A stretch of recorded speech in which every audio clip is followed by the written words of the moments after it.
Hello guys, welcome to കെയ്താൻസ് world. നമുക്കിന്ന് ശുദ്ധമായ നെയ്യ് വീട്ടിൽ തന്നെ ഉണ്ടാക്കിയെടുത്താലോ? നമ്മുടെ കുഞ്ഞു മക്കൾക്കൊക്കെ ദോശയിലൊക്കെ ഇട്ട് കൊടുക്കാൻ നമുക്ക് നല്ല അടിപൊളിയായിട്ട് നമുക്ക് വീട്ടിൽ തന്നെ ശുദ്ധമായ നെയ്യ് ഉണ്ടാക്കിയെടുക്കാം. അപ്പം നമ്മളിതിന് വേണ്ട കാര്യങ്ങളെന്ന് പറയുന്നത്, നമ്മൾ ഡെയിലി പാല് വാങ്ങാത്തവരായിട്ട് ആരും ഇല്ലല്ലേ. പാല് വാങ്ങിച്ചു കഴിഞ്ഞാൽ അതിൻ്റെ പാൽപ്പാടം നമ്മളെല്ലാം എടുത്ത് കളയാറാണ് പതിവ്. അപ്പോൾ ആ ഒരു പാൽപ്പാടം നമ്മളെടുത്ത് സൂക്ഷിച്ച് ഫ്രിഡ്ജിൽ വെച്ച് കഴിഞ്ഞാൽ കുറച്ച് ദിവസം കഴിയുമ്പോൾ നമുക്ക് ഈ ഒരു നെയ്യ് ഉണ്ടാക്കിയെടുക്കാൻ സാധിക്കും. അപ്പം ഞങ്ങളിവിടെ വാങ്ങുന്നത് നമ്മുടെ നന്ദിനിയുടെ സമൃദ്ധി എന്ന് പറഞ്ഞ പാലാണ് നമ്മളിവിടെ വാങ്ങാറുള്ളത്.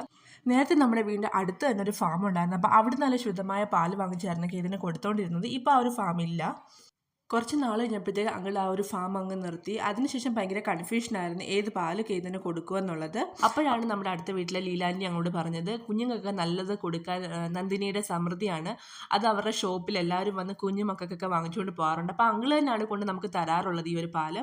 അപ്പോൾ ഈ ഒരു പാൽ നമ്മൾ കാച്ചി വെച്ച് കഴിഞ്ഞാൽ ഈ ഒരു അളവിൽ നമുക്ക് നെയ്യ് കിട്ടും. അപ്പോൾ ഈ ഒരു നെയ്യ് നമ്മളൊരു 15 ദിവസം ഞാനിങ്ങനെ കളക്ട് ചെയ്ത് ഫ്രിഡ്ജിൽ വെച്ച് കഴിഞ്ഞാൽ എനിക്കിത് ഈ ഒരു ബോട്ടിൽ അളവിൽ നെയ്യ് ഉണ്ടാക്കാനുള്ള ഒരു പാൽപ്പാട് നമുക്ക് ഇതിൽ നിന്ന് എടുക്കാൻ സാധിക്കും കേട്ടോ. അങ്ങനെയാണ് ഞാൻ ഇവിടെ നെയ്യ് ഉണ്ടാക്കി കുഞ്ഞിന് കൊടുക്കാറുള്ളത്. നമ്മളിപ്പോൾ കുറേ നാളായിട്ട് അങ്ങനെ പുറത്തുനിന്ന് നെയ്യൊന്നും വാങ്ങാറില്ല. പണ്ടാണെങ്കിൽ നാട്ടിൽ നിന്ന് വരുമ്പോഴത്തേക്ക് നമ്മുടെ വീടിന് തൊട്ടടുത്ത വീട്ടിലെ അങ്കിൾ അമ്പലത്തിൽ നിന്ന് കൊണ്ടുവരുന്ന വെണ്ണ ഉരുക്കി നെയ്യ് തന്നു വിടുമായിരുന്നു. പക്ഷേ ഇപ്പോൾ അത് കിട്ടാത്തതുകൊണ്ട് തന്നെ ഈ ഒരു നെയ്യാണ് ഞാൻ യൂസ് ചെയ്യാറുള്ളത്. ഫസ്റ്റ് ചെയ്യേണ്ട കാര്യം, ഇങ്ങനെ ശേഖരിച്ച് വെച്ചിരിക്കുന്ന ഈ ഒരു പാൽപ്പാടയെ നമ്മൾ നല്ല രീതിയിൽ മിക്സിയിലിട്ട് കുറച്ച് ഐസ് വാട്ടറും കൂടെ ഒഴിച്ച് നല്ല രീതിയിലൊന്ന് അടിച്ചു കൊടുക്കുക. പൾസിലിട്ട് അടിച്ചാൽ കൂടുതൽ നല്ലതായിരിക്കും. അതിനുശേഷം നമ്മളിതാ ഇങ്ങനെ അടിച്ചു കിട്ടുമ്പോഴത്തേക്ക് ഈ ഒരു അളവ് ഈ ഒരു രീതിയിലായിരിക്കും നമുക്ക് കിട്ടുന്നത്. അതിനുശേഷം ഇതിനെ നല്ല രീതിയിൽ ഒന്ന് നമ്മളൊരു പാത്രത്തിലേക്കിട്ട് കുറച്ച് വെള്ളം ഒഴിച്ച് നല്ല രീതിയിലൊന്ന് വാഷ് ചെയ്തെടുക്കുക.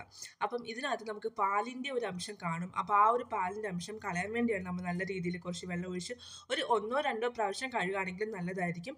അപ്പോൾ നമ്മൾ ഈ ഒരു വെണ്ണ ഉരുക്കുമ്പോൾ നമുക്ക് അത്രയും അഴുക്കതിൽ വരത്തില്ല. അതുപോലെ തന്നെ ഇങ്ങനെ നല്ല രീതിയിൽ ഒരു ഉരുളയായിട്ട് നമുക്കിങ്ങനെ ഉരുട്ടിയെടുക്കാൻ സാധിക്കും. നല്ല രീതിയിൽ വെള്ളം ഒഴിച്ച് കഴുകിയെടുത്താൽ ഇങ്ങനെ ഇതുപോലെ നല്ല ഉരുളയായിട്ട് നമ്മുടെ കയ്യിലേക്ക് കിട്ടും. അപ്പോൾ ആ ഒരു പരുവത്തിലേക്ക് നമ്മൾ നല്ല രീതിയിൽ വാഷ് ചെയ്തെടുക്കുക. അതിനുശേഷം നമ്മൾ ചെയ്യേണ്ട ഒരു കാര്യം എന്ന് പറയുന്നത്, ഒരു പാൻ എടുത്ത് ആ ഒരു പാനിലേക്ക് നമ്മൾ ഈ ഒരു പാൽപ്പാട അല്ലെങ്കിൽ വെണ്ണ നമ്മൾ ഇതിനെ ഇട്ട് കൊടുത്തതിന് ശേഷം ലോ ഫ്ലെയിമിൽ വെച്ച് നല്ല രീതിയിലൊന്ന് ഉരുക്കിയെടുക്കുക.